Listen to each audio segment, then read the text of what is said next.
মির্জা ফখরুল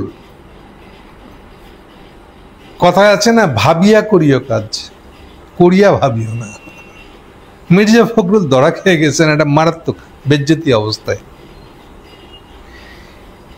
মির্জা ফখরুল মানে বিএনপি, তারেক জিয়ার বিএনপিরা তাদের এনিমি মনে করেছে জামাত ইসলামকে, প্লাস আওয়ামী লীগ ইন্ডিয়াকে খুশি করারটা খুব জরুরি। তারা এই জায়গায় জামাতের চেয়ে আগায় থাকতে চায়।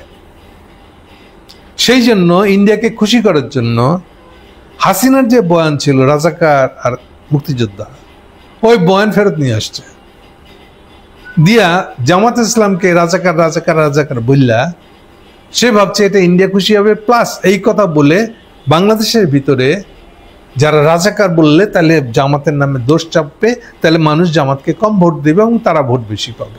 এই হচ্ছে তাদের শর্টকাট রাজনীতি, ইন্ডিয়াকে তেল মারার রাজনীতি, ইন্ডিয়ান দালালির রাজনীতি, বলা যেতে পারে নয়া হাসিনা হওয়ার রাজনীতি। এইটি তারা করে আসছিল। প্লাস এখন অন্তত লাস্ট 1 মাস ধরে এটা এত তুঙ্গে উঠছিল যে মির্জা ফখরুল এটা নিয়ে কথা বলা শুরু করে রীতিমতন আবার সেই মৌলবাদী, আবার সেই ইসলামী রাজনীতির বিরুদ্ধে উদ্গার থেকে শুরু করে দাবি করে বসছে পর্যন্ত গত পরশুদিন বিএনপি নাকি অসাম্প্রদায়িক রাজনীতির দল। বুঝেন কত দূর গেছে, মানে আওয়ামী লীগের রাজনীতিটা পুরাটাই নিজেদের রাজনীতি ফালাই দিয়ে দাবি করছে অসাম্প্রদায়িকতার রাজনীতি নাকি জিয়া রহমান করে গেছে। জিয়া রহমান যেখানে ওই যে 4টা যে দাবি ছিল তার মধ্যে একটা ছিল অসাম্প্রদায়িকতা, সেকুলারিজম, ওটা বাদ দিয়ে জিয়া রহমান বানাইছিল আল্লাহর উপর অগাধ বিশ্বাস। এইগুলো জিয়া রহমানের আমলের ৫ম সংশোধনীর সংস্কার। আর জবরদস্তিতে এখন মির্জা ফখরুল দাবি করতেছে যে বিএনপি নাকি অসাম্প্রদায়িকতা রাজনীতি করে গেছে এবং এটা খালেদা জিয়াও করেছে এবং তার ছেলে তারেকও এটা করবে। এই দাবি করে একদিন তারা বাজার গরম করে রাখছেন। এখন ইতিমধ্যে কি হয়েছে, পুরোনো দিনের পত্রিকা, বেশি পুরোনো না, আওয়ামী লীগের আমলে 16 সালে 22 সালে মির্জা ফখরুলের বাবা যে রাজাকার ছিল তা নিয়ে যেসব রিপোর্ট বেরিয়েছে সেগুলো সবাই উল্লেখ করে করে বলতেছে যে উনার বাবা তো রাজাকার ছিলেন, তাহলে উনি কাকে গালি দিতেছেন আসলে রাজাকার বলে? নিজের বাবাকে। এখন সমস্যা বেঁধে গেছে, তার দল পজিশন নিচ্ছে, রাজাকার গালি দিয়ে রাজনীতি করে ফেলবে, ইন্ডিয়ার দালালি করবে। এখন খোদ রাজাকার তার বাবা। এই প্রবলেমটা শুধু মির্জা ফখরুলের না, এই প্রবলেমটা হলো যে সব যারা যারা মুসলিম লীগ ছিল তার বাবারা, বা নিজামে ইসলাম বলে আরেকটা পার্টি ছিল ওই সময়, এই পার্টির লোকেদের সন্তানেরা এই প্রবলেম ফেস করেছে। এই প্রবলেম ফেস করে তাদের একটা সহজ রাস্তা দেখা গেছে, টেন্ডেন্সিটা হলো এই যে তারা দ্রুত কনসার্টে জয়েন করে। এই নিজের গায়ের ময়লা, বাপের গায়ের ময়লাটা ধুয়ে ফেলার জন্য তাদের সোজা পথ হলো কনসার্ট পার্টি। ঠিক যেরকম ভাবে একই কাজ করে আবার আরেক দলীয় কিছু কিছু কিছু কিছু ছাত্র।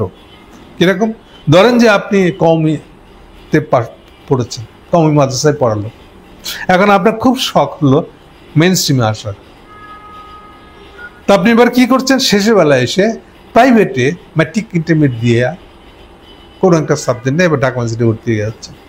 এখন ভর্তি হওয়ার তো ঠিক আছে, ওটা না আপনি প্রফেশনের জন্য করেছেন সেটা সমস্যা না, কিন্তু আরেকটা ট্রেন্ড আছে, এটা ভয়াবহ। তারা এবার সরাসরি প্রগতিশীল হয়ে যাচ্ছে, পড়ছে কওমিতে, কিন্তু এখন তারা প্রগতিশীল রাজনীতির ঝান্ডা তুলে ধরছে। যত প্রগতিশীল আছে মানে হিন্দুত্ববাদী আছে বাংলাদেশে, তাদের সাথে একদম সাংবাদিক সম্মেলনে গিয়ে বসে পড়তেছে যে তারা খুবই প্রগতিশীল লোক। এই যে আত্মপরিচয়ের সংকট একটা, ও একবারও খেয়াল করে দেখছে না যে এই গালিটা, হেফাজতকে গালি দেওয়াটা এটা ইন্ডিয়ানদের গালি, এটা হিন্দুত্ববাদের গালি, এটাকে ফেস করতে হবে কঠোরভাবে। সেটা না করে ওরা ওটাকে মেনে নিয়ে নিজেই সেকুলার হতে চেষ্টা করছে, নিজেই প্রগতিশীল হওয়ার চেষ্টা করছে। তো সেম টেন্ডেন্সি তো মির্জা ফখরুলেরও আছে। এই জন্য উনি সিপিবি করতে গেছিলেন, সিপিবি মানে ছাত্র ইউনিয়ন করেছিলেন। এখন পরবর্তীকালে ওনার বাবার সবচেয়ে যে জিনিসটা লুকানো খুবই মুশকিল হয়ে গেছে, সেটা হলো উনি দাবি করছেন এবার, এখন একালে দাবি করতেছেন যে ৭১-এ তার বাবা ভারতে ছিল। সত্য মিথ্যা আমরা জানি না, তবে ফ্যাক্টস হচ্ছে যে তাদের ফ্যামিলির তার নানার সাইডটা কলকাতা থেকে আসা মুসলমান। ফলে ওনার দাবি হলো যে ওনাদের কাছে চলে গেছিলেন তার বাবা 71-এর সময়।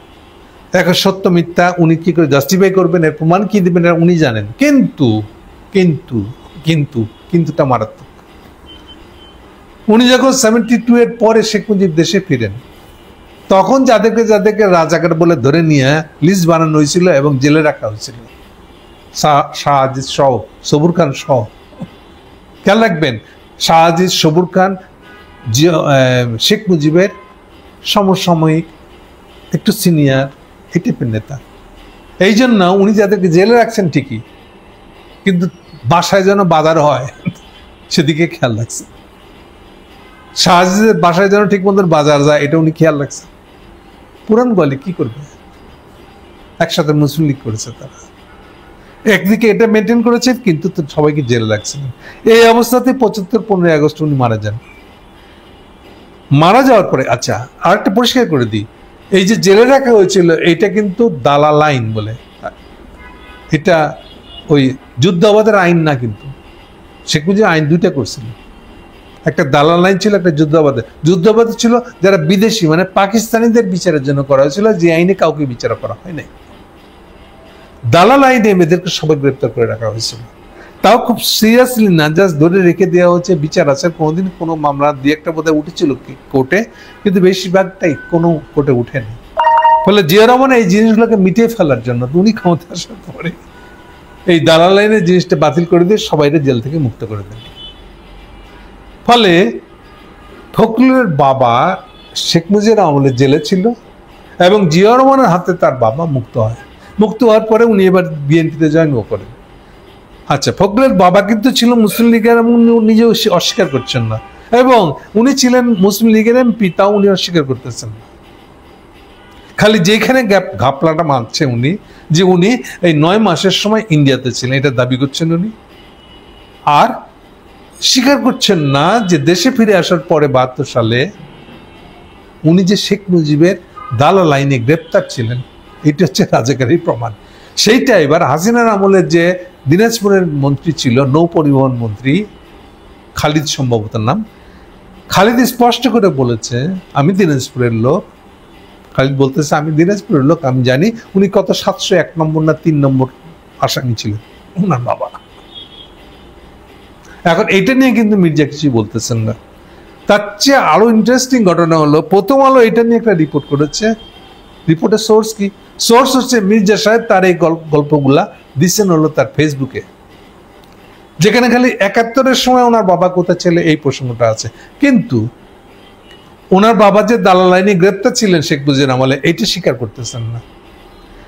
আর এটা নিয়ে প্রথম আলো রিপোর্টটা করতেছে নিজে যেচে, মানে প্রথম আলোর যখন যাকে দরকার তখন ওনার রাজাকার পরিচয় থাকলে ওটাকে লুকায় ফেলবে, আর কারো যদি নাও থাকে, ওনাকে যদি প্রথম আলো না চায় তাহলে আরো বেশি করে ওটা নিয়ে লিখবে প্রথম আলো। তো প্রথম আলো এখন সাফাই গাওয়ার জন্য মির্জা ফখরুলের পক্ষে দাঁড়িয়েছে। এইবার যখনই প্রশ্ন করতেছে ওই প্রমাণগুলো 16 সালের পত্রিকা খুললে দেখেন, 22 সালের পত্রিকা খুললে দেখেন, ওখানে পরিষ্কার করে লেখা আছে যে তার বাবা শেখ মুজিবের আমলে জেলখানায় ছিল। এবং জিয়া রহমানকে তারা দায়ী করেছে যে কেন ওনাদেরকে জিয়া রহমান, শেখ মুজিব মরার পরে জিয়া রহমান ক্ষমতায় এসে ওদের সবাইকে কেন মুক্ত করে দিয়েছিল, এটার জন্য জিয়া রহমানকে অভিযুক্ত করতেছে তারা। এরকমের রিপোর্ট আছে, 22 সালের রিপোর্ট আছে, 16 সালের রিপোর্ট আছে, পত্রিকার রিপোর্টগুলোই আছে, এমনকি প্রথম আলোর একটা রিপোর্ট আছে।